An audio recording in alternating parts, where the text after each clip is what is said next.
চালাই গাড়ি। বগুড়া জেলায় আমার বাড়ি, ঢাকা শহরে এসে আমি চালাই গাড়ি।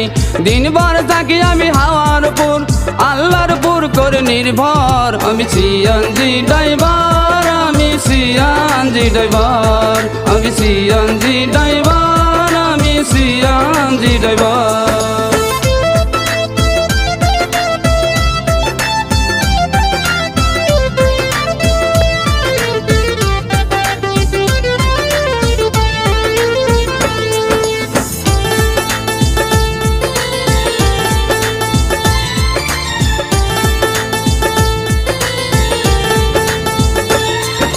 সিএনজি ড্রাইভার আছি যত, আমাদের কষ্ট তো শত শত। সিএনজি ড্রাইভার আছি যত, আমাদের কষ্ট তো শত শত। গানে গানে আমি আর বলিব কত, সব জিনিসের দাম কমে গেছে, ইনকাম কিভাবে